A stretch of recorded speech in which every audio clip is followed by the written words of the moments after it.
speakers we have at this press conference, myself, Morris Bart, along with Matt Hemmer, and we are representing dozens of individuals who were killed or injured last year in this horrific incident. We have two of our clients here today that will be available for questions. We have Melissa Dideau here on behalf of her daughter, Nakira. Nakira, as you might remember, was the 18-year-old young woman on Bourbon Street who tragically was killed by this vehicle. Also, we have Lenny McLean, who was actually hit by the truck, suffered severe injuries, has had multiple surgeries, is still under treatment. My message today is very simple. Number one, I want to commend the city for the steps it has taken this year, this New Year's, this Sugar Bowl, to protect everyone as they enjoy the festivities, as they go on Bourbon Street. There's going to be a huge police presence. They're going to close off Bourbon Street. These changes are necessary in light of the tragedy that occurred last year. But my second point, and perhaps even more importantly, is I call on the city to do the right thing. Do the right thing by permanently closing off Bourbon Street to traffic so that an incident like this never happens again. It's great to close it off over New Year's and over Sugar Bowl, but as all of us who live here in New Orleans know, you can go to the French Quarter any ordinary Friday or Saturday night, and Bourbon Street is packed with people out enjoying themselves and having a good time. This is an ongoing situation that presents huge risk every single weekend throughout the year, and quite frankly, we want the tourists to come and enjoy themselves. It's an easy fix. Nashville has dealt with it. Memphis has dealt with it on Beale Street. You close it off by putting in permanent heavy-duty bollards, not the decorative bollards that Mott MacDonald has proposed putting on Bourbon Street that, quite frankly, our litigation research shows that these bollards will only stop a vehicle going 5 miles an hour. That's laughable. We don't need decorative bollards on Bourbon Street. We need permanent heavy-duty bollards. And yes, I know there's hotels, and yes, I know there's restaurants and bars on Bourbon Street, but just like Nashville, just like Memphis, you can have a delivery window of a few hours, perhaps early in the morning, where supplies are delivered. I don't want to climb down in the weeds on this, but these are problems that can easily be worked out. The main thing for the safety of everyone involved and in the memory of the horrific situation that occurred when 14 people were tragically killed New Year's of last year, we need to learn by example. We need to learn as to what happened. It's kind of ridiculous when you think about it that a year later, a year after this tragedy, nothing has been done to resolve this situation. There's been committees, there's been reports. We have so many chefs in the kitchen, we can't even make the dish we want to make. Everybody has a voice, everybody speaks with a different voice. I'm very hopeful that the administration, and I call on the incoming mayor, Helena Moreno, do the right thing. Close Bourbon Street down to traffic, especially on Friday and Saturday night, or any time there's crowds of people on the street. Close it down. Need permanent heavy-duty bollards. We can't rely on the police department every time to have to go there and use their manpower to put bollards in, to take bollards out. It doesn't work. That's obvious. We should know that. The city needs to do the right thing.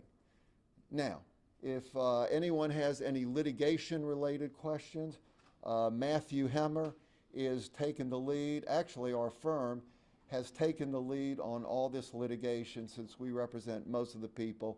We represent 6 of the 14 who were killed and dozens of those that are injured. We're leading the litigation. The litigation's going good. I'll let Matthew address that if anyone has any questions. And then we also have Melissa and we have Lenny here available to take questions. But I would prefer for their privacy that we do this on a one-on-one basis. So I have a very nice conference room right next to us. And if there's any questions for us as a group, we can take that. Or if any of you would like to do one-on-one interviews with them, we'll make them available in a much more comfortable surrounding for them in our boardroom. So thank you for coming out. I'd like to wish all of you, all of your viewers, a happy and safe New Year's. Thank you. Morris, before we get to that, have you spoken to Helena Moreno about what you think should happen? So Helena Moreno placed me on the Public Safety Committee of her transition team. So I have had a voice in that regard, and quite frankly, I was very impressed with the people, from Chief Michael Harrison. There was some of us from the DA's office. I say some of us because, as you might know, I'm a volunteer assistant DA in Jason Williams' office, and I'm still working closely there and closely with the 8th District in the NOPD. That was discussed. That was brought up. Of course, is the limiting factor about the funds available to accomplish what we need to accomplish. The budget is a big problem. Mayor-elect Moreno has said that she's not going to cut the budget for public safety. So assuming that's the case, we should be able to accomplish these things. I am a strong advocate and have been, and quite frankly, I think anybody that lives in New Orleans knows the solution is so simple. You close Bourbon Street to traffic. It's as easy as that. I will advocate for that. If the mayor-elect gives me a future role on the Public Safety Committee or anything to deal with this plan on Bourbon Street, I'm happy to participate. Regarding the litigation, can you just kind of walk us through where it's at now and the next steps for the families? You're talking about on the litigation? Yes. Sure. I'm going to turn it over to Matthew then. Fantastic. And Matt, could you spell your first and last name? Yes, ma'am. It is M-A-T-T-H-E-W. Last name Hemmer, H-E-M-M-E-R.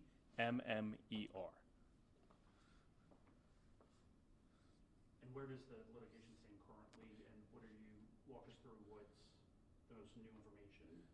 So right now we're in discovery, and we're only now just entering discovery. You know, it may not surprise you to believe that some people don't like to take responsibility or accountability for things. So while we've been in the courthouse for 11 months, we've really been mired in motions. I was disappointed that some of the defendants chose to try and file motions asking for the court to throw it out rather than start digging into it. But I was pleased to see that Judge Barriau and the court took the time to hear everything and rightfully denied those motions, opening the doors for us to really start digging into some of these issues.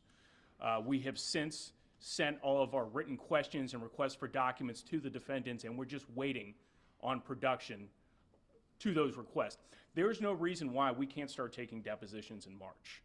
I would ask for all the defendants to do what they can to clear their calendars so that in March we can start sitting down with people and asking questions, asking the hard questions to find out how this happened, who made these choices, who was the one who said, leave it wide open, leave the door open.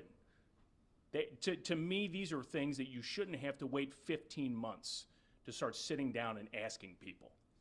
Who are the major defendants? Mott McDonald. Mott McDonald is the defendant we believe to have the most responsibility for this. There's also a contractor, Hard Rock Construction, and because this is a public street and because the city does have responsibility to some degree for all public streets, they are also named as a defendant. But as we dig more and more into this, what we really see is that the city may have found itself in the position of hiring someone that just didn't do a good job. And I think everybody can relate to the situation of having a problem, having a sink break, having a light go out, and going out and trying to hire someone to do a good job and fix it. you don't always have control over whether or not that person does a good job. And I think there's a chance here that the city went out and hired who they thought was the best in Mott McDonald, and unfortunately found themselves the victim of someone who didn't do a very good job. If you can share, is there anything that you guys have found up to this point that is shocking, or you think the public would kind of like, oh my gosh? You know, the defendants said that this was unpredictable, that no one said this could have happened. Shortly after seeing that written in a paper they filed, I received a copy of a presentation that Mott McDonald made to our city in April of last year, months before this happened.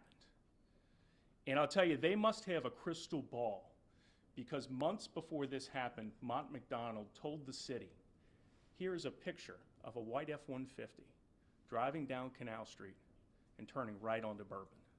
Think about how terrible that would be. That's the problem, and that's what could happen, but we'll fix it. Okay? We'll prevent that from happening. We'll be responsible. When I saw that eerie prediction months before this could have happened, it really drove home that this was a predictable, preventable, and unnecessary tragedy. I can add something shocking that I found, and that is to put in perspective, the bollards that were in place prior to January 1st were heavy-duty bollards that could withstand a vehicle collision at 40 miles an hour. The problem was that those bollards were on tracks. Debris got in the tracks, and so the bollards couldn't open and close like intended. Mott McDonald said, let's replace those with a different type of bollards. They took out the bollards, the heavy-duty bollards, and of course, while the bollards were out is when January 1st occurred. However, the bollards they were going to replace them with, and they did replace it with, came from a company, believe it or not, called 1-800-Bollards. And these bollards are what's called decorative bollards, like you might see them in front of a storefront. They only withstand a collision of about 5 miles an hour, meant to prevent a car that might be inching forward in front of a store and goes too far and just hits the bollard, it slows it down. They're not meant to prevent a vehicle charging down Bourbon Street. After January 1st, it was quickly realized those bollards were inadequate, and they were removed. And to this day, there are no bollards on Bourbon Street. They have not put permanent heavy-duty bollards on Bourbon Street. Yes, they have put in other devices. What are Archer. the Archer devices, very effective devices. They have the Archer devices in the streets, on the sidewalks. So steps have been taken to make Bourbon Street safe for the next few days. But once the hundreds of extra police officers leave, what's going to happen? And that's what I keep advocating for the city to do the right thing, get the heavy-duty bollards, put them on Bourbon Street. Matthew, you Yep. said that the defendants have moved to get the case dismissed. Have any of the defendants, issued any actual response through the course of the litigation? You mean in terms of after those motions? Yeah, so the court took a look at those, denied those motions. They said this case is going forward. You can't just ask for it to be thrown out and have it disappear.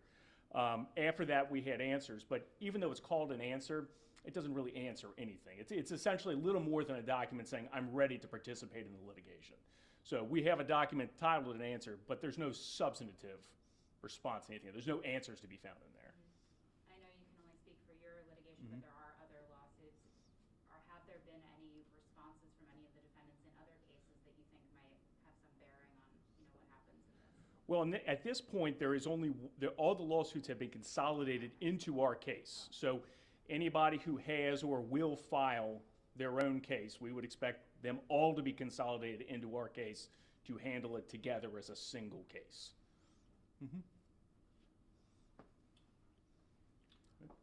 All right, well, if there's no further questions, why don't we take a quick break?